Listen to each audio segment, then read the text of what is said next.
So when people accuse me of telling black people not to vote, I say, no, I'm not telling black people not to vote because I would never do what you're doing. I don't do what you do. All I tell black people to do is to do what white folks do. Do what's best for yourself. Do what Trump does. Do what's best for yourself. Do what Biden does. Do what's best for yourself. Because at the end of the day, ain't none of these people going to save you. Ain't none of these people going to get you out the mess that you in except for you. But that's the good news, though. The good news is that if you make certain decisions with your life, if you focus on things like strong families, if you focus on things like mental and physical health and healing from your undiagnosed, untreated trauma, if you focus on things like creating financial security and streams of income for yourself and generational wealth legacies for your family, you're going to do well, whether there's a Democrat in office or a Republican.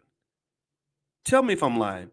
Any black person who saves it, tell me, give me a yes if you agree with this. Let's agree on this point. Because I'm into solutions. I'm a mathematician. I don't cry about a problem. I don't want to just talk about a problem or theorize about the problem. I want to solve it.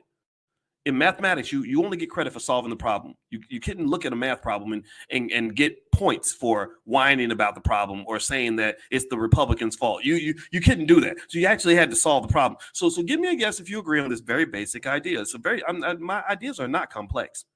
The very simple idea is this. Give me a yes. Do you think if there's a Republican or Democratic president that a black person who works on their physical and mental health, eats healthy food, for example, heals from their trauma, is going to do better under any administration than a person who does not do that? Give me a yes if you agree that under Republican or Democratic administrations, a black person who works on having healthy relationships with the people they love, building a strong, solid family structure, loving that black woman or that black man next to them, taking care of those babies. Do you think that person is going to do better than somebody who neglects these things?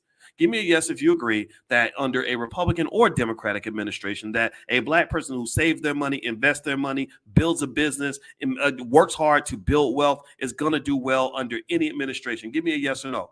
What do you think? So to me, here's the deal. Here's what I'm saying. All this energy that you spend fighting over Trump or Biden, take that energy and fight for yourself. Instead of fighting for Biden, I need you to fight as hard for yourself as you're fighting for this man who literally passed a crime bill 30 years ago that probably sent your cousin to prison.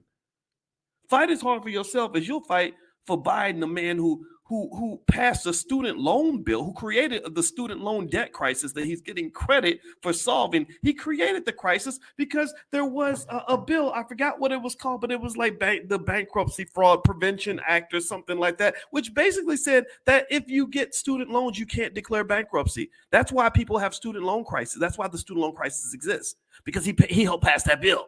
I'm not saying that he's the worst guy in the world. I'm just stating facts. So it's crazy to me that he's getting credit for solving a problem that he created. He put the roaches in your house, and you're paying him to be the exterminator. But you got to go find out who put the roaches in the damn house in the first place. Elizabeth Warren was one of the people who called it out in 05, 06 or something like that. She said, if this bill gets passed, Mr. Biden, this is going to cause a student loan debt crisis unlike anything we've ever seen in the history of this country. They did it anyway. Why? Well, because all the politicians work for the banks and the businesses and the billionaires. That's what they do. I'm a finance guy. I can confirm they working for the money. The same thing. I want you, the Republicans in the room. I want you, I get it. If Trump is your guy, that's fine. There's nothing wrong with that. I understand that. I support you in your right to express that. But I really want you to really fight as hard for yourself as you do for that billionaire in New York who don't give a damn about poor people. I have studied Donald Trump since the 80s. This man is a narcissist. Is he a racist? Sometimes. It depends if he agrees with you or not. If he likes you, then no, he could be the coolest guy in the world. But if he don't like you, he's going to be a prick. He's the womanizer. Grab him by the pussy. Yeah, he doesn't. All of that. You can still vote for him, but here's the thing. I just really want you to understand what I don't understand about all the millions of people that love Trump and will just fight and die for him. And I get it, because they're all inspired by what happened in that shooting attempt, which I do think is real. I'm not here to talk about that.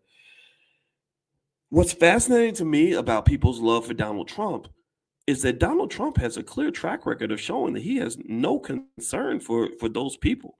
It doesn't mean he doesn't care about America in his own way. He has both Biden and Trump, in my view, have their own version of patriotism. Both of them have their own view of what it means to be a patriotic American.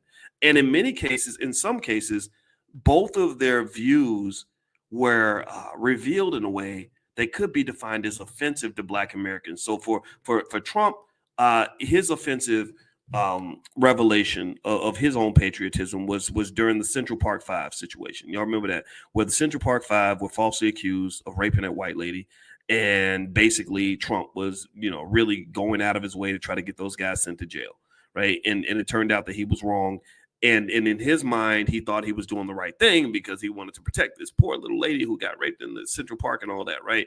So with Biden, if you look at the passion, if you go back and watch those videos of Biden talking about the crime bill, I don't know if he was really trying to be the racist that he was being in that moment. He was definitely being racist in the sense that he implemented policies that really led to a mass extermination of Black families all across this country.